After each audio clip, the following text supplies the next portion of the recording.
En République démocratique du Congo, plusieurs leaders de l'opposition et candidats à la présidentielle ont demandé que la candidature d'Emmanuel Shadari soit retirée de la course. Au Cameroun, les collégiens libérés sont rentrés à Bamenda, mais on reste sans nouvelles de 4 autres personnes enlevées en même temps qu'eux.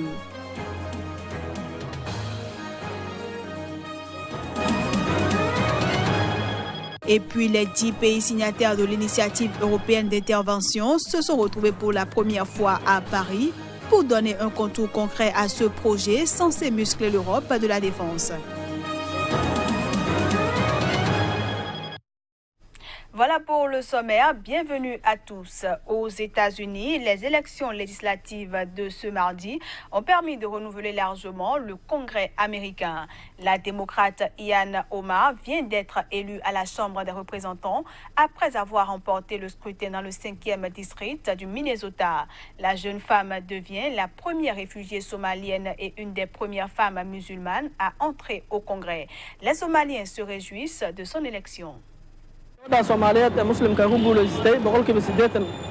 Je suis très content de la victoire de cette femme musulmane somalienne qui a obtenu des voix dans le 5e district du Congrès du Minnesota aux élections de mi-mandat aux États-Unis. Et cette victoire est pour tous les Somaliens. Cela montre que les femmes somaliennes peuvent remporter d'énormes succès.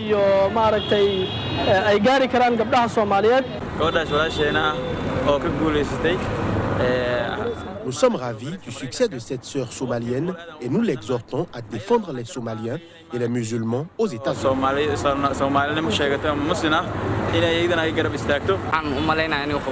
Je pense qu'elle va aider les Somaliens emprisonnés et qu'elle empêchera le gouvernement américain de renvoyer les réfugiés somaliens en Somalie et nous attendons de grandes choses d'elle. En République démocratique du Congo, plusieurs leaders de l'opposition et candidats à la présidentielle du 23 décembre prochain ont demandé que la candidature d'Emmanuel Ramazani Shadari soit retirée de la course. Ils lui reprochent d'utiliser à des fins de propagande des biens, des finances et du personnel de l'État. Les candidats à la présidentielle du 23 décembre prochain, Freddy Matungulu, Martin Fayoulou, Vital Kamere et Noël Chiani ont demandé que la candidature d'Emmanuel Ramazani Shadari soit retirée de la course. Et pour cause, ils lui reprochent d'utiliser à des fins de propagande des biens, des finances et du personnel de l'État. Dans leur déclaration commune lue ce mercredi, ces leaders de l'opposition dénoncent également une campagne anticipée en faveur du dauphin du président Joseph Kabila. Ils soutiennent aussi qu'Emmanuel Ramazani Shadari, candidat de la coalition au pouvoir, doit être poursuivi par la justice. Les signataires de cette déclaration demandent également à Bruno Tshibala de démissionner de son poste de Premier ministre, étant donné qu'il est membre de l'équipe de campagne de Ramazani Shadari.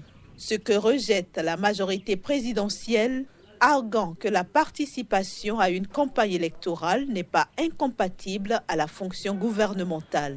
Certains hommes politiques qui ont été écartés de la course à la présidentielle, comme Adolphe Mouzito, ont également signé cette déclaration de l'opposition. Absents du pays, Moïse Katumbi et Jean-Pierre Bemba se sont fait représenter. Pour ces élections du 23 décembre prochain, la campagne électorale va démarrer officiellement le 22 novembre et durera 30 jours. Le groupe d'élèves de la Presbyterian Secondary School de Nkwen, enlevé lundi dernier au Cameroun, a été libéré. Mais on reste sans nouvelles de 4 autres personnes enlevées en même temps qu'eux. C'est dans un camion de la gendarmerie que les collégiens libérés ont été ramenés à Bamenda. Après un contrôle médical, ils ont été conduits à la délégation régionale de l'enseignement secondaire où ils étaient attendus par le gouverneur et leur famille. Les circonstances de cette libération n'ont pas été élucidées, mais dans un communiqué, le porte-parole de l'armée camerounaise, le colonel Didier Badjek, a indiqué que les ravisseurs avaient été localisés et la zone bouclée. Selon lui, c'est pour cette raison que les terroristes avaient libéré les enfants dans une église à Bafout, à 25 km de Bamenda. Presque tous ceux qui ont été enlevés ont été libérés. 4 personnes sont toujours portées disparues et nous sommes en train d'élaborer une stratégie pour les ramener.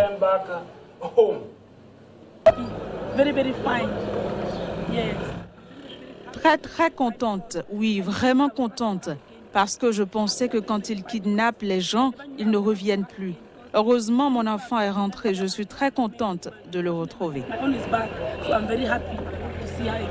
Ces élèves avaient été enlevés dans la nuit du dimanche à lundi avec le directeur de l'école, le chauffeur et un enseignant. Le rapt n'a pas été revendiqué, mais les autorités camerounaises accusent les sécessionnistes anglophones. On reste au Cameroun où une célèbre journaliste anglophone a été écrouée dans la nuit de mercredi à jeudi à Douala après avoir été inculpée par un tribunal militaire d'atteinte à la sûreté de l'État. Il est reproché à Mimi Mefo d'avoir relayé tout en indiquant la source, un post disant que ce sont des balles de l'armée qui ont tué le missionnaire américain Charles Truman Wesco qui a succombé fin octobre à ses blessures après une attaque dans la province anglophone du Nord-Ouest. Mais dans un autre poste, la journaliste avait relayé la version du ministère camerounais de la Défense, imputant la responsabilité de la mort du missionnaire américain aux séparatistes anglophones. Mimi Mefo devrait être jugée par le tribunal militaire de Douala dès lundi, selon son avocate. Au Mali, le président Ibrahim Boubacar Keïta a rendu hommage à l'armée noire des tirailleurs africains. C'était lors d'une cérémonie à Reims avec le président français Emmanuel Macron.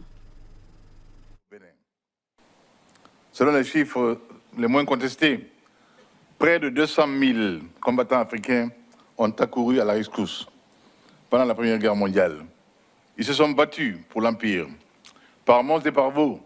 Ils se sont battus de jour et de nuit, et plus souvent de nuit que de jour. Ils se sont battus pour la France, mais pour eux-mêmes aussi. Je revendique la position française. À l'heure des populismes, des égoïsmes, des nationalismes étriqués, la France au Sahel donne une leçon d'humanisme et de solidarité qui nous invite à rasseoir les bases fragilisées du multilatéralisme. La France signifie qu'elle a compris que la menace qui guette le Mali, la région sahélienne et la région ouest africaine en général, est une menace globale.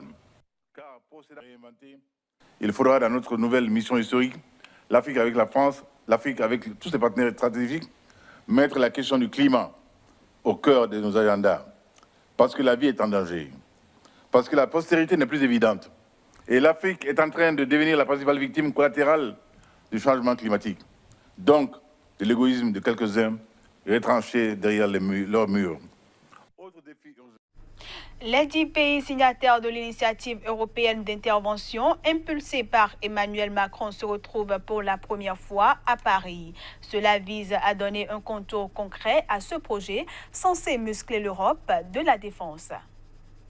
Lancée par la France, l'initiative européenne d'intervention vise à intensifier les échanges entre états-majors de pays capables et volontaires pour pouvoir réagir rapidement et de façon coordonnée en cas de besoin, opérations militaires classiques, catastrophes naturelles, évacuation de ressortissants. Ce mercredi, les ministres de la Défense réunis à Paris se sont accordés sur une feuille de route énonçant les priorités politiques sur lesquelles leurs états-majors travailleront ensemble dès jeudi et pour les prochains mois. C'est que ce n'est pas une institution de plus, c'est un outil au service de la politique de l'Europe de la défense, qui est une politique qui progresse énormément depuis maintenant 2 ans. Et donc nous avons voulu accélérer encore cette montée en puissance de l'Europe de la défense par cette initiative dont nous sommes là. C'est dans une perspective d'être plus efficace, de pouvoir s'appuyer sur des événements qui se sont déjà produits pour en tirer à la fois toutes les leçons et en tirer les meilleures pratiques au cas où nous devrions cette fois-ci intervenir dès le début en ayant coordonné nos efforts. C'est vraiment ça que monter une planification d'une opération humanitaire sera probablement plus simple que de monter la planification d'une opération aussi complexe que celle qui a pu être Serval au Mali. Donc il va falloir être pragmatique. Donc rendez-vous dans quelques mois quand nous aurons pu avancer dans nos travaux. Le président français Emmanuel Macron, qui avait proposé la création de l'initiative européenne d'intervention lors d'un discours à la Sorbonne à Paris l'an dernier, espère développer dans ce nouveau cadre une culture stratégique commune et contribuer à l'émergence d'une autonomie stratégique européenne. À l'occasion de la première réunion à Paris ce mercredi, les pays signataires de l'initiative européenne d'intervention ont accueilli la Finlande comme nouveau membre. Place à présent à la revue de presse Afrique.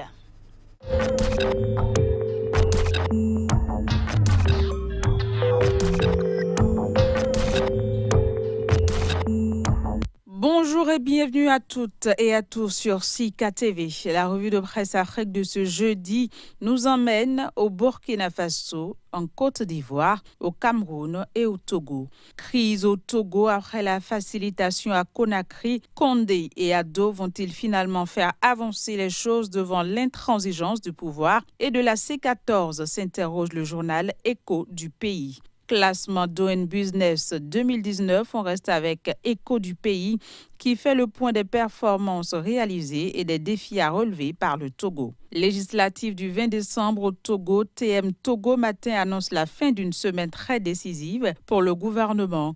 Et parlant toujours des législatives au Togo, le quotidien La Nouvelle Tribune informe ses lecteurs que les candidats bénéficient de fonds dans le cadre de la campagne.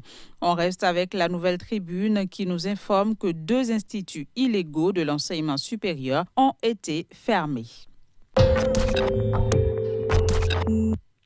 Au Sénégal, Walf Quotidien nous fait savoir que Wade souhaite bon vent à Atepa dans sa recherche de soutien chez le patron du PDS. Sénégal toujours, Macky Snob, l'opposition, relève le journal Sud Quotidien en première page. Puis le journal Le Soleil nous informe d'un nouveau compact de 314 milliards du Millennium Challenge Corporation pour le Sénégal.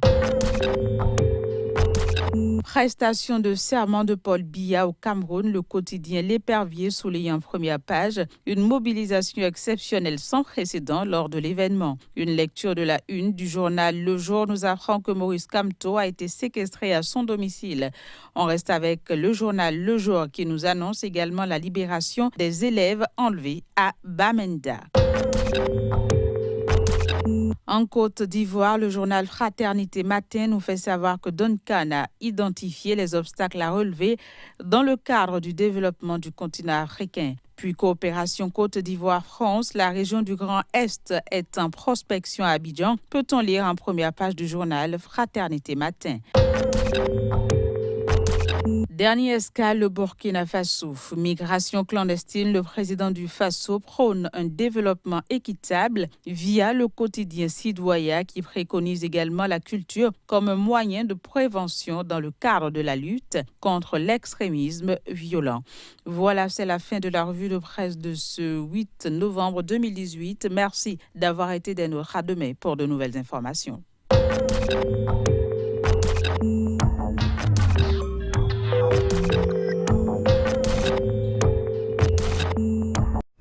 Et voilà, mesdames, messieurs, ce sera tout pour cette édition que je vous remercie d'avoir suivi. À bientôt.